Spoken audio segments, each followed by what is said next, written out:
ನಮಸ್ಕಾರ ಎಲ್ರಿಗೂ. ನಾನು ನಿಮ್ಮ ಅಶ್ವಿನಿ ಮಾತಾಡ್ತಾ ಇದ್ದೀನಿ. ಈ ದಿನ ನಾನು ಗಿಣ್ಣನ್ನು ಹೇಗೆ ಮಾಡ್ತೀವಿ ನಮ್ಮ ಮನೆಯಲ್ಲಿ ಅನ್ನೋದನ್ನು ತೋರಿಸ್ಕೊಡ್ತಾ ಇದ್ದೀವಿ. ಮೊದಲನೇದಾಗಿ ಇಲ್ಲಿ ನಾನು ಅವಲಕ್ಕಿಯನ್ನು ನೆನ್ನಿಟ್ಕೊಂಡಿದ್ದೀನಿ. ನೆಕ್ಸ್ಟು ಸ್ಟವ್ ಆನ್ ಮಾಡಿಕೊಂಡು ಒಂದು ಬಾಣಲಿಯನ್ನು ನಾನಿಲ್ಲಿ ಇಟ್ಕೊತಾ ಇದ್ದೀನಿ ಸ್ಟವ್ ಮೇಲೆ. ನೆಕ್ಸ್ಟು ಇದಕ್ಕೆ ಕಡಲೆ ಬೀಜವನ್ನು ಹಾಕೋತಾ ಇದ್ದೀನಿ. ಕಡಲೆ ಬೀಜವನ್ನು ಚೆನ್ನಾಗಿ ರೋಸ್ಟ್ ಮಾಡ್ಕೊಬೇಕು. ಅದು ಮೆತ್ತೆ ಇರುತ್ತಲ್ಲ, ಅದೆಲ್ಲ ಸ್ವಲ್ಪ ಉರಿಯೋದ್ರಿಂದ ಈ ಥರ ಬಾಣಲಿನಲ್ಲಿ ಡ್ರೈ ಮಾಡ್ಕೊಳ್ಳೋದ್ರಿಂದ ಪುಡಿ ಬೇಗ ಆಗುತ್ತೆ. ಇದನ್ನು ನಾನು ನೆಕ್ಸ್ಟು ಉಟ್ಕೊಂಡಾದ್ಮೇಲೆ ಒಂದು ತಟ್ಟೆಗೆ ನಾನಿಲ್ಲಿ ಹಾಕ್ಕೊಂಡಿದ್ದೀನಿ. ಇದನ್ನು ಸಿಪ್ಪೆ ಎಲ್ಲನೂ ಕೂಡ ತೆಗೆದುಬಿಡಬೇಕು. ಏಕೆ ಅಂತಂದರೆ ಬಾಯಿಗೆ ಸಿಗ್ತಾ ಇರುತ್ತೆ. ನೆಕ್ಸ್ಟ್ ಸಿಪ್ಪೆ ತೆಗೆದಿರೋದಕ್ಕೇನೆ ಅದರ ಅಳತೆಗೇನೆ ನಾನಿಲ್ಲಿ ಕಡಲೆನ ಹಾಕೋತಾ ಇದ್ದೀನಿ. ಎರಡನ್ನೂ ಸೇರಿಸಿ ನಾನಿಲ್ಲಿ ಮಿಕ್ಸಿ ಜಾರ್ಗೆ ಹಾಕೊತಾ ಇದ್ದೀನಿ. ಪುಡಿ ಮಾಡ್ಕೊಬೇಕು. ಹಾಗಾಗಿ ತರಿಯಾಗಿ ಪುಡಿ ಮಾಡ್ಕೊಬೇಕು, ನುಣ್ಣಗೆ ಮಾಡ್ಕೊಬಾರ್ದು.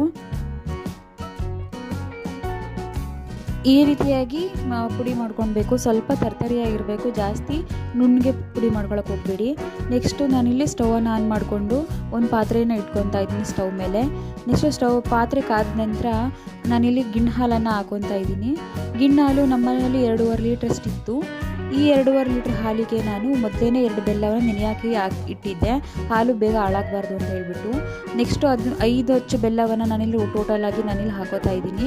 ಮೊದಲು 2 ಮತ್ತು ಇವಾಗ 3, ಒಟ್ಟು ಟೋಟಲ್ 5 ಅಚ್ಚು ಹಾಕೊಂಡಾದ್ಮೇಲೆ ಚೆನ್ನಾಗಿ ಅದನ್ನು ಮಿಕ್ಸ್ ಮಾಡ್ಕೊಳ್ಬೇಕು. ಬೆಲ್ಲ ಹಾಕಿದ್ಮೇಲೆ ಸ್ವಲ್ಪ ಅದನ್ನು ಕರಗೋದಕ್ಕೆ ಬಿಡಬೇಕು.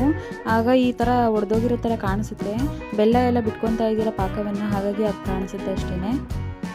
ನೆಕ್ಸ್ಟು ನಾನು ಇದಕ್ಕೆ ಇಲ್ಲಿ ಕಾಯಿ ತುರಿಯನ್ನು ಹಾಕೊತಾ ಇದ್ದೀನಿ. ಕಾಯಿ ತುರಿಯನ್ನು ಮೇಲೆ ಉಗಿಸ್ಕೋಬೇಕು. ಹಾಗೆ ಸೌಟ ಆಡಿದ್ರೆ ಸ್ವಲ್ಪ ಮಿಕ್ಸ್ ಆಗುತ್ತೆ ಅದು. ನೆಕ್ಸ್ಟು ಇದನ್ನು ಸ್ವಲ್ಪ ಕುದಿಯೋದಕ್ಕೆ ಹಾಗೆ ಬಿಡಬೇಕು ನಾವು. ಸ್ವಲ್ಪ ಬೆಲ್ಲ ರಸ ಪಾಕ ಎಲ್ಲ ಬಿಟ್ಕೊಂಡಿರೋದೆಲ್ಲ ಹೊಂದ್ಕೊಳ್ಬೇಕು, ಕಾಯಿ ಜೊತೆ ಎಲ್ಲ ಹಾಗೆ ನೆಕ್ಸ್ಟು ನಾನು ಇದಕ್ಕೆ ಇಲ್ಲಿ ಪುಡಿ ಮಾಡಿಟ್ಟಿದ್ದಂತಹ ಕಡಲೆ ಬೀಜ, ಕಡಲೆ ಪುಡಿಯನ್ನು ನಾನಿಲ್ಲಿ ಹಾಕೋತಾ ಇದ್ದೀನಿ. ಎಲ್ಲ ಚೆನ್ನಾಗಿ ಗಂಟಿಲ್ದಂಗೆ ಚೆನ್ನಾಗಿ ಮಿಕ್ಸ್ ಮಾಡ್ಕೊಳ್ಳಿ ಒಂದು ಸಲ ಸೌಟಲ್ಲಿ. ಸ್ವಲ್ಪ ಕುದಿಯೋದಕ್ಕೆ ಬಿಟ್ಟ ಮೇಲೆ ನಾನು ಇದಕ್ಕೆ ರವೆಯನ್ನು ಹಾಕೊತಾ ಇದ್ದೀನಿ.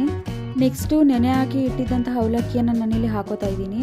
ಹಾಕ್ಕೊಂಡು ಎಲ್ಲನೂ ಕೂಡ ಚೆನ್ನಾಗಿ ಒಂದು ಸಲ ಮಿಕ್ಸ್ ಮಾಡ್ಕೊಳ್ಳಿ ಸೌಟಲ್ಲಿ. ಹಾಗೆಯೇ ಏಲಕ್ಕಿನ ಜಜ್ಜಿ ಇಟ್ಕೊಂಡಿದ್ದೆ ನಾನು, ಅದನ್ನು ನಾನಿಲ್ಲಿ ಮೇಲೆ ಹಾಕೊತಾ ಇದ್ದೀನಿ.